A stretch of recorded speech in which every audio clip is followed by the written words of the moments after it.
Hey everyone, this is Brandon coming at you with another update video. It's been about 6 or 7 weeks since I did my last video. It's been pretty hectic, had some crazy stuff going on. Kind of feeling like I'm nursing a cold or something right now, so apologize if my voice is a little off. It's also really dark in here. It's been kind of rainy here all day today, and so the lighting's kind of bad. But anyways, it's been about 6 or 7 weeks since my last video. It's been a rough 6, 7 weeks.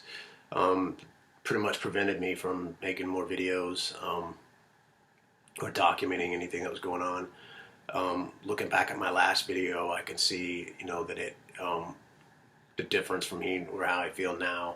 I've probably lost 5 pounds, which is okay. I'm not like, it's not a catastrophic, but it just goes to show that it's been a rough month and a half. Anyways, about 3 days after my last video, see, it's now October 2018. Started this thing in the middle of January 2018, coming off of Klonopin and Cymbalta. And but about 7 weeks ago, about 3 days after my last video, I actually had to go to the hospital, the ER. Basically, I was feeling extremely. I got very swollen and very bloated, and I started having like stomach acid coming. That I don't ever have that kind of problem, but all of a sudden I did. There is a family history on my dad's side of having, I guess, acid reflux, but I've never had it, never. And so it was kind of new to me. Not that I was freaking out about that, but it just kind of freaked me out that I knew I was very bloated, and I just call it what it is, backed up. And then all of a sudden it was like, okay, now it's, I'm starting to get stomach acid up here. And I had gone like 3 or 4 days without actually being able to go to the bathroom and everything.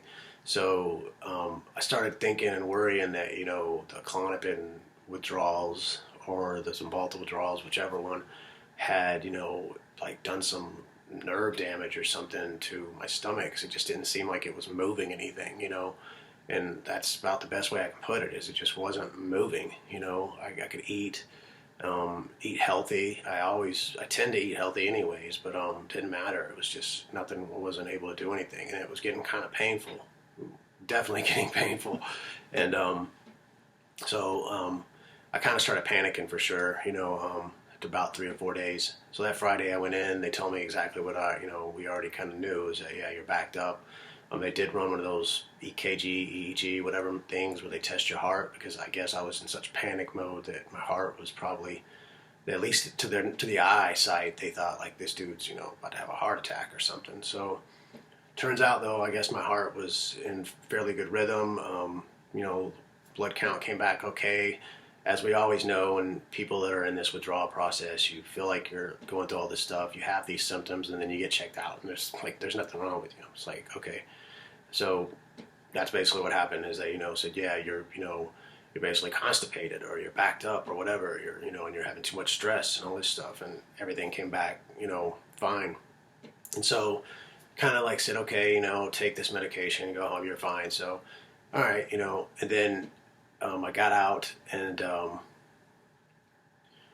it's about 3 days later, same thing started going on again. I didn't go back to the hospital this time.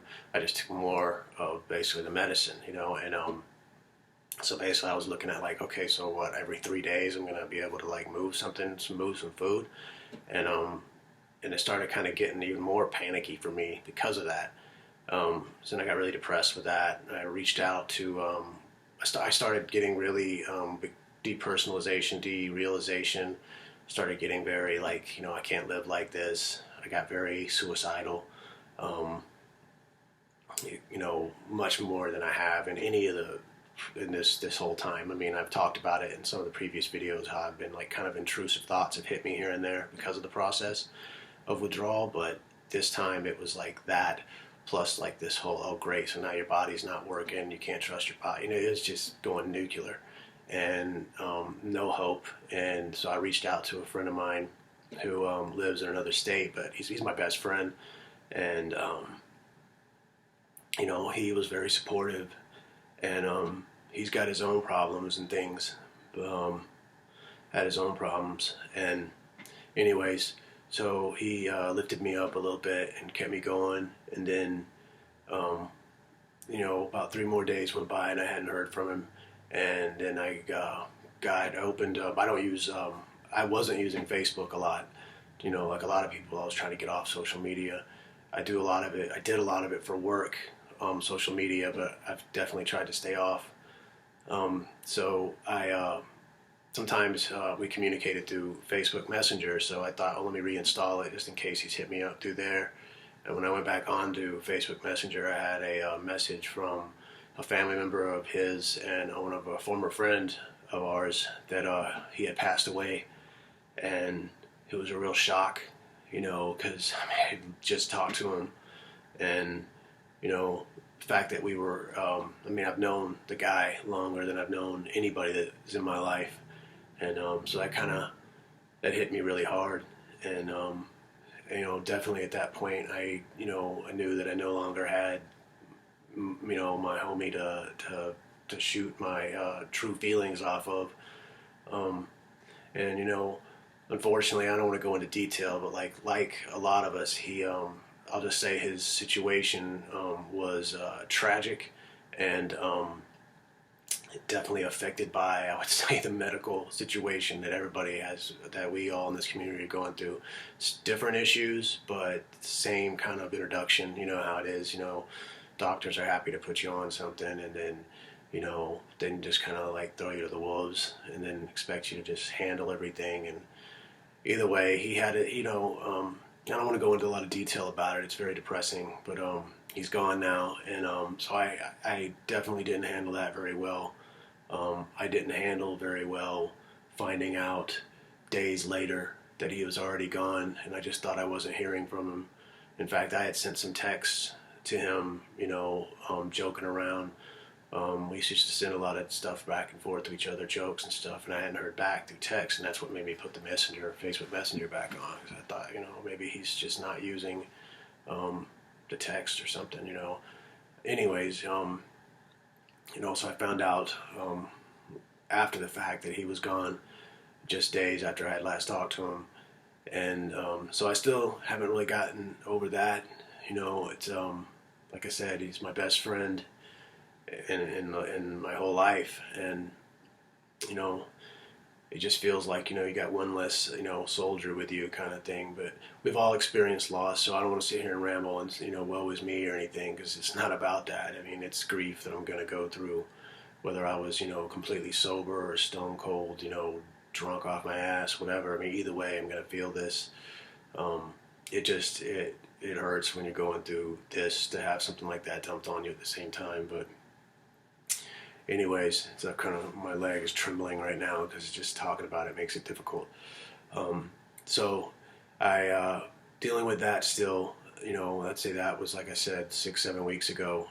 Still, handling that now, accepting it, but having to move on from it. So I kind of stayed a little bit in that suicide, hopeless phase for a little while. I even started fantasizing about, if I was, I'm not going to get into my faith and everything, but the fact that I do have one, that if I just go ahead and check out, then I can go, hang out with the past family members and my best friend, and then instead of staying here dealing with all this, crazy withdrawals and hopeless and people not understanding and everything. But at least I had some sense to delay that. Maybe my faith worked in that. I don't know. There's a fear, I guess, in my faith of my, just say my God, that, I don't want the last thing I do to be to piss him off, by clocking out early, and then that be enough to piss him off. So in some ways I'm kind of powerless to my faith. And I know other people will have their opinions on that, and I respect it. It's just how I am. It's kind of all I have left. It's all I've had. But there is a prison to it as well, that you feel like, if you check out earlier than planned, that, that ain't going to go over well with your God or whatever. So either way, I'm still here. And that was something my friend believed too, that, he believed that, you're not supposed to check out before your time or whatever. So I guess in some ways I'm trying to honor that as well. But so, I stayed in the situation where every 3 days, I was finally able to move food. It was kind of painful, both emotionally, of course, and then the physical symptoms that were going on. This is kind of feeling like a depressing video at 10 minutes already. I apologize. It will get better. Please bear with me. So I started, basically said, look, I got to fight harder than I've been fighting. And I've been fighting hard. But I was like, I got to fight even harder. So I remembered one of the videos I watched from somebody I believe I name dropped in the last video I did. He had talked about having to, he told me one time I mentioned something to him about my symptoms that, yeah, it could be all this because we know the GABA receptors are all jacked up when you come off of benzos. And I've heard it's like two gas pedals being floored in your head, because GABA drugs like benzos sedate some of that stuff or replicate or whatever, I don't know. But when you remove them, the GABAs, it's like having both of them floored, and so your nerves are just like, bam, they're just, you feel so much. And I think that's part of the problem when I was having the stomach issues hardcore, was you feel, it's almost like you have nerve damage. I don't think it's nerve damage, it's just, it is taking time for your nerves to reset and heal and stuff. So everything kind of hurts worse. Even when I went to the doctor, they were taking blood. I noticed, it's like, my God, I never liked, shots or, needles or anything like that. But damn, when they were like taking blood, it was like I could feel, the sensations of them, sticking me with the needle and everything, and it hurt, and it was like, it's not supposed to hurt like that. But all I can think of is that it's the nerve pain or whatever. So the first thing I did was, and I know some people would say this is controversial or whatever, but because of my chaotic state, is I did go back up on the Cymbalta from 30 back up to 60, which is, because I just felt like I was moving too fast. So I got back to 60, and surprisingly, I did at least somewhat feel a little better. Not physically, but, the emotional and anxiety part of dealing with it, I felt a little better. My intentions is still to get off of the Cymbalta, but I feel like it was just too much too fast to quit the Klonopin completely, and then also try to just completely dump the Cymbalta from 120 milligrams down to 30. I think I was talking about going to 20 in the last video. Like it was too fast, and so got back to 60. Basically parked it there. I ended up going to a doctor, and they ran some tests, and did find out, kind of not really oversharing, but just going to be what it is, that the bloating and everything, that they were like, yeah, the tests are coming out fine, but I guess in the X-ray from the ER, they got a report that said, to my doctor, that said that my I had something called BPH or something. I guess it's where for men, a prostate gland expands. I don't know the science behind all that, but it made sense, because there again, I was feeling pain essentially from here all the way down, and it kind of was like, but I just assumed everything was just swollen and just, pressing against itself inside, and just that these withdrawals were just murdering me. That I wouldn't see other people in videos. I'd see them having stomach problems, but I wouldn't see anybody having those specific problems. So I probably should have taken that as something. But so doctors ended up saying, okay, you're going to give me some medicine for that. I think it was called Flomax. So started taking that. I guess it's supposed to shrink things or something. No joke. But anyway, so they decided they wanted to do I think colonoscopy and a endoscopy, I think is what it's called. They wanted to put cameras basically up and down, And I'd seen somebody in the video that I had name dropped. He had actually had that done. I was like, sounds probably like the best thing they're going to do if they're going to find out what's wrong inside, if it's not related. My fear was that the nerve pain and the benzos had caused some kind of permanent damage after being on them for so long. Even at the low dose, that time on them had caused some kind of malfunction or function process to go wrong inside my stomach and gut, so it wasn't moving food. So I was like, maybe they'll see something.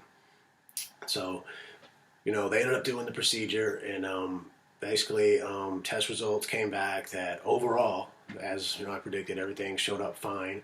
I was heavily I always use the word inflamed, but I guess in the science community, that's not what inflamed is, something different. So we'll just call it irritated, expanded, whatever, red, swollen, whatever. That showed up, but there was no like inflammation. There was no, something they could see that was like, okay, yeah, you're inflamed, but they were like, you've got this problem.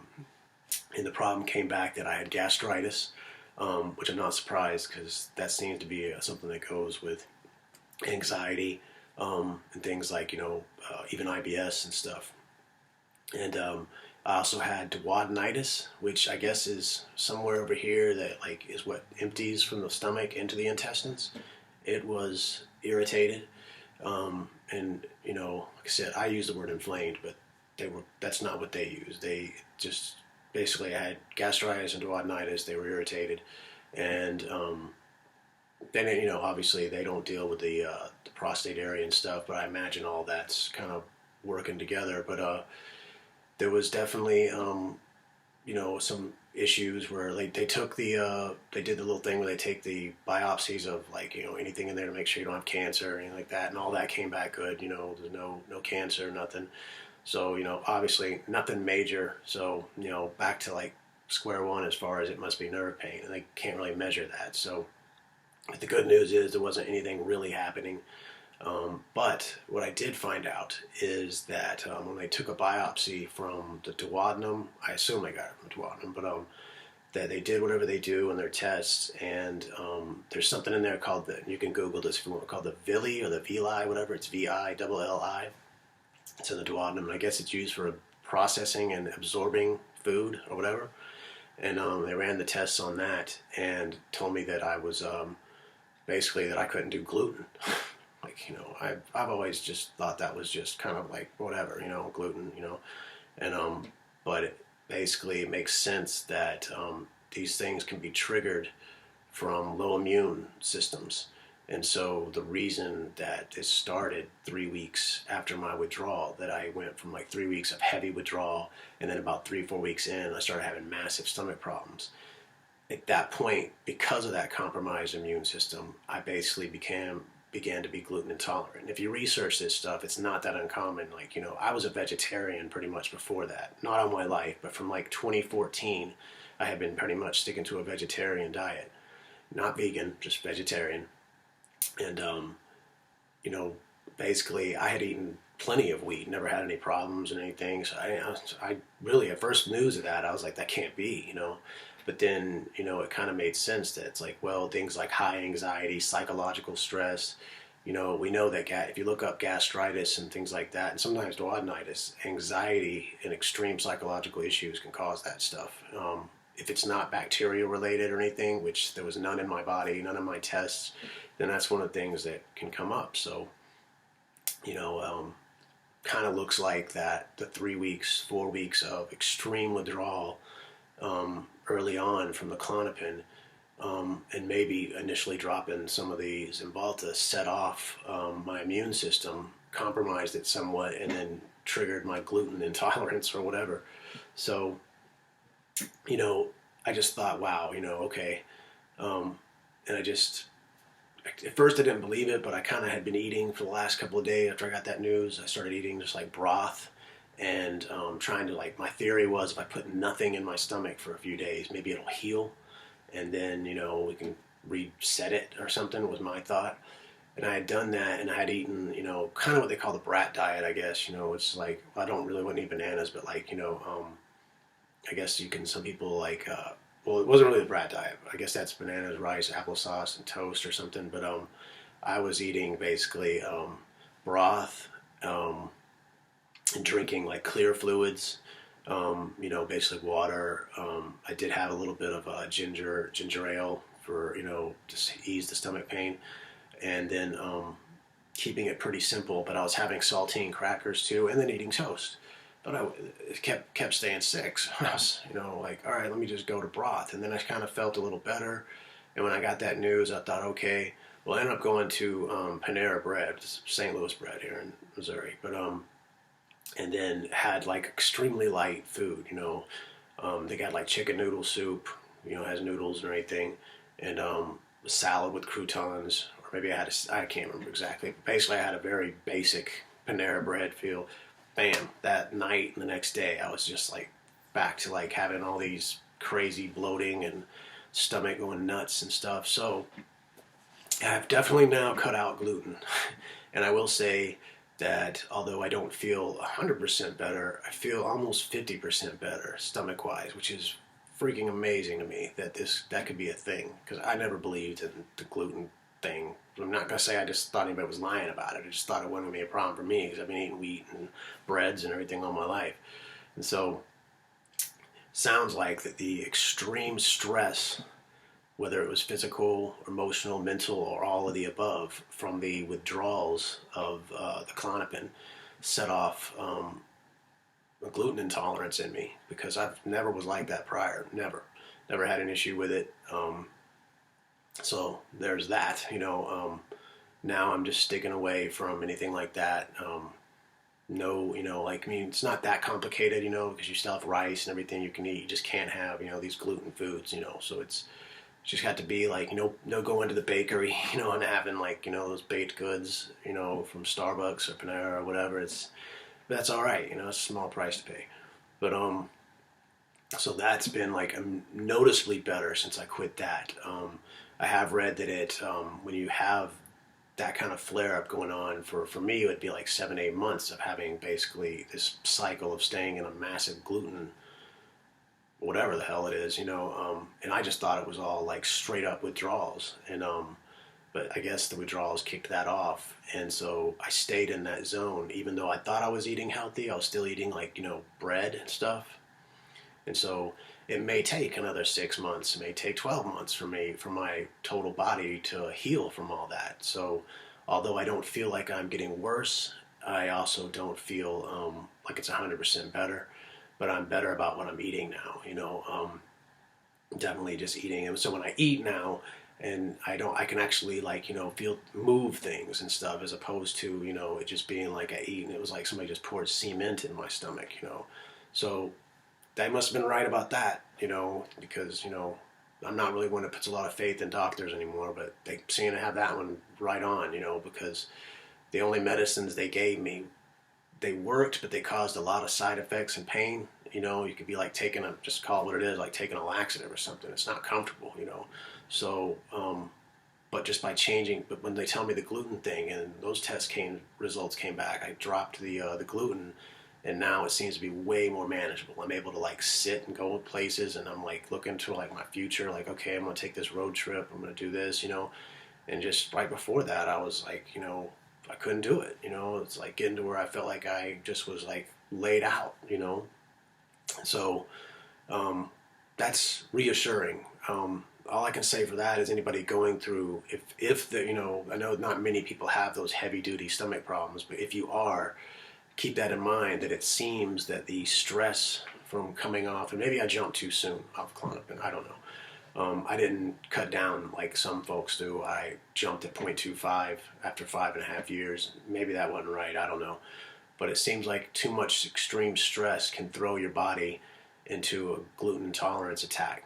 Does that mean I'll never be able to have gluten again? No, that doesn't mean that. But it does mean until I feel better, I'm not touching it, because I'm already feeling improvement, manageability. So anybody out there that's going through similar, like what the hell's going on with my stomach or my digestive system and stuff, it is something to think about. And then you think, well, I'm going to eat light and eat healthy, I'll just eat toast and all this, but that's actually not helping, because you're still putting gluten in there. And it's a crazy thing, to think that, benzo withdrawals could compromise your immune system like that, or at least put your body through that much stress that it triggers gluten intolerance in somebody. But like I said, I'm not just saying that. You can Google some of that stuff and you'll see that how these things can come on, and why some people say, well, I've been eating wheat all my life, how could I have it now? It's like, that's why, because sometimes it's fine until your immune system is compromised, and then it can't fight it.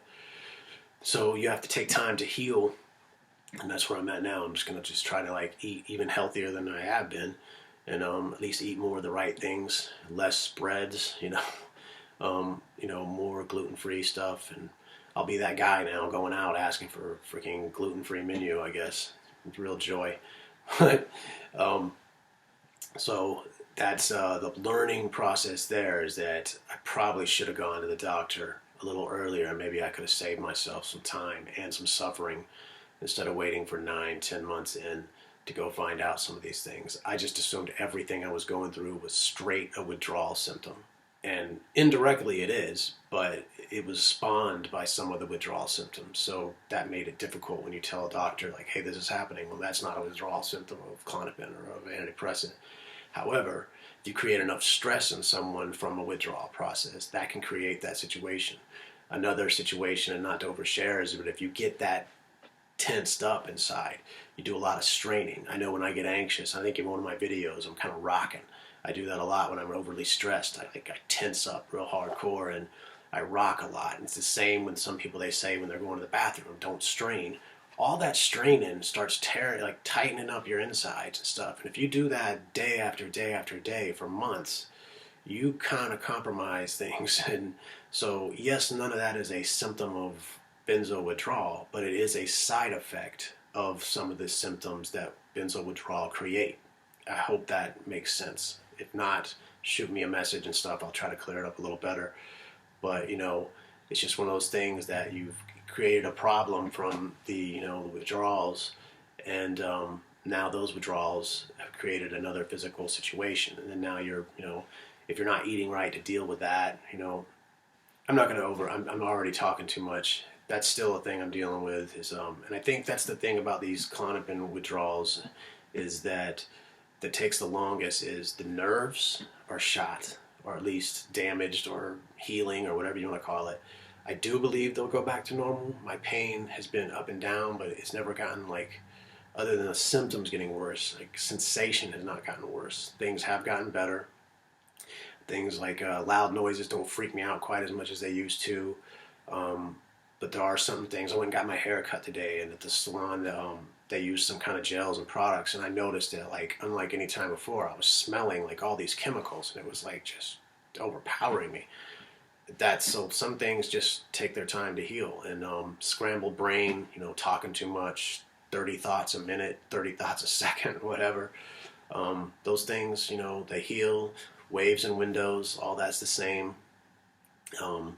Intrusive thoughts, depersonalization, derealization, all that comes and goes. It's not quite as intense as it was in the previous months. Definitely I feel like a lot of anxiety is lifted off of me now that I have some answers about why my stomach wouldn't respond from all this year of withdrawals, and finding out that I had a gluten intolerance kind of made me understand that a little better. It's hard to accept it, like I said, because I'm 44 years old and I've never had this kind of problem before. Does get me thinking about, the past. I mentioned in other videos I had my appendix taken back years ago, and that was due to an undiagnosed illness. So I'm already thinking, did my gluten intolerance kick in back then, and then I get back? I don't know. I'm not going to go there right now because I'm still trying to heal from this. But it's just something to think about, that if you're in the situation where you're having some kind of digestive issues due to your withdrawals, and you can't seem to get any answers, and think that you might want to consider, at least. I'm not a doctor. I don't, I know a lot of people say it on video. I don't want to misdirect somebody down the wrong road, but it is a possibility that that your diet, and I'm not saying you need to go out and eat a bunch of vegetables all the time, although that's probably good for you, but it could be just little things like the gluten and stuff that are making things worse, if that makes any sense. So I guess that's how I feel now, is that the gluten and everything, I'm removing that. I'm starting to feel like, okay, now I'm back to where I feel like I still feel the pains of withdrawal, but they're where they should be, at 9, 10 months out, as opposed to where they were plus 8, 9 months of having this massive created gluten digestive situation going on. So dealing with that, I do have an appointment with a urologist next week to further figure out what's going on, like I said, with the BPH. Probably, from what I understand, gastritis and duodenitis, when it's that inflamed, can get into that and mess with that. So that's probably the situation. I haven't had any worse symptoms from it or anything. Pain is subdued a little bit, so I'm just going to go to make sure everything's cool and everything. And, fingers crossed. But other than that, it seems that the only remaining hardcore issues of withdrawal like I said, when you remove the digestive thing now, is still having, kind of how I'm in the video, very talkative, over too much thoughts, depressive thoughts, intrusive thoughts. Like I said, and just now realizing, like, that my friend being gone and stuff, things like that are really hard to process, you start questioning a lot of why this is happening, why am I here, blah, blah, blah. Things that probably everybody does, I guess. And, but when you've been taken off of your anxiety medicine and going through this hell, it's, that Band-Aid's been ripped off. And so it's like all our nerves have been blanketed while we cope with things for however long we were on it. And then, so once all this stuff is removed, not only are we having to deal with the reality of where we are in that moment with our mind and everything, which is frightening and hard because we've had those crutches, but then you're also playing catch up on everything that you missed out, kind of like realizing everything that's gone on in the last few years, and it's just overwhelming. And it's no wonder our nerves are just kind of blown out. But they will heal, so they say, and it does seem like I said, I'm feeling a little better, minus the fact that, like I said, I have a cold right now. What do they say, going to the doctors and stuff is one of the places you get this stuff, so small price to pay. But so I'm not quite as, I would say, I'm not feeling suicidal. I'm hopeful that that'll last, at least that'll stay. My waves and windows tend to be, I know people say I'm in a wave or I'm in a window, whatever. I'm usually always, it seems like, in a wave. The exception being I get windows for specific symptoms, like I won't feel quite as like depressed, but then I'll still have, nerve pain, or I won't be hurting as much that point in time, but then I'll still have depression. So it's like I don't ever get a complete, window, very rarely at least. However, things do seem to be looking up, so that's positive. Other than that, I would say, I would still look to kind of drop the Cymbalta, but I'm not even, I'm not quitting on, giving up that fight, but, or quitting on giving up those medicines. I'm not quitting that fight, but I gotta know when to just hold. I watched one of the girls that does these videos. She talks about people in this situation hate to hold. It's like a prison. Feels like you're being jailed. That's true. You want to be free of all this warden, basically these medications that are definitely in some situations unnecessary. So it sucks, but I'm gonna do that. I'm gonna hold for a little while, maybe till the end of the year, and then proceed. But I want to make sure my health gets everything right, and before I take anything further and try to jeopardize, because this last month has been a real test. Not only for my trying to stay alive, physically, but also trying to keep myself from harming myself or anything like that. Because I love life. I love the people in my life, and one of the hardest part for, I'm sure, everybody out there going through this is you feel like you're a burden to people, and maybe we are, maybe we're not. People in my corner say that I'm not, but you still feel how you feel. But I will say, for the sake of it, I've said it before, if you're here watching these videos, mine or anybody else's, and you're searching, know that this community does care about you. We may never meet you, I may never meet you, but I care about you, I care about your soul, I care about you. You're a beautiful person, and you deserve to feel well, you deserve to get better, and I believe that you will. But I also know that it's going to be a fight, and you have to be committed to that fight, and that means be open to people, talking and giving you advice. Not all of it's going to be great. Some of it's going to be, not great advice. Some of it's going to be really good, and some of it's just going to be words of affirmation. Take it all, and just try to let the people of this community lead you the best they can and the best that you can. Because the one thing that we'll all agree on, I'm pretty sure, is that we all care about you. And you'll find some of the most caring people in the situation of medicinal withdrawals. And whether it's, you know, mental health related or whatever it is, you will find some of the most compassionate and caring people. People that are like in a war, fighting their own battles, will sometimes stop and help to pick you up, which is really amazing to see some of the strength of the people. I have seen so many people on YouTube that have just been soldiers to what they're going through, and they are going through hell in some situations, worse than what I'm going through, and they'll still offer advice and stuff. It's amazing, you know. Like I said, it's really opened my eyes about try to see people for, you know, the stories they have, not just like what you first think and stuff. But anyways, I'm rambling.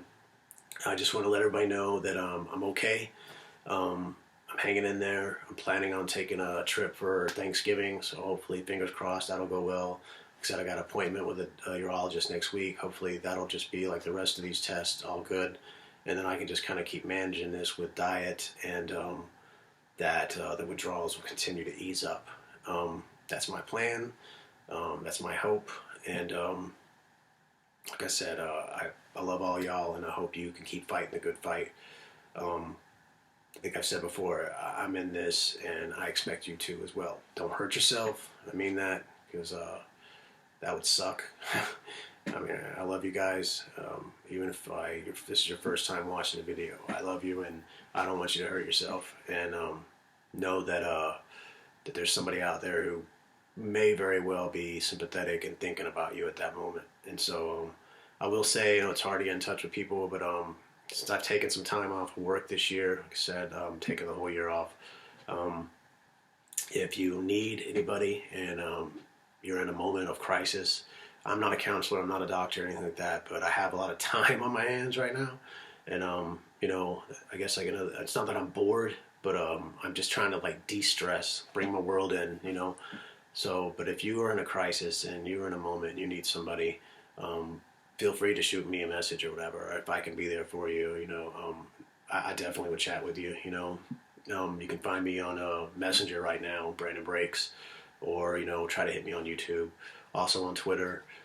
So just hit me up if you need some help, and I'll try to at least, you know, I can at least gas you up with some positive energy and give you words of affirmation. I may not be able to solve your case or anything, but anyways, all the love that I've gotten from everybody out there, I appreciate it. You guys are great. Your support means everything. And if you're going through your own battle, which I know some of you are, know that I do care. And some of the reasons I even do this video anymore, because I just want to just quit, was because there's people out there that have asked questions and that have their own battles going on. And I've kind of lurked a little bit and seen some people who have made videos and everything. And you know, I'm praying for you. I'm hoping for you. I'm rooting for you. And I'm with you. You know, so if you need anything, just hit me up, and I'll try to make a video again.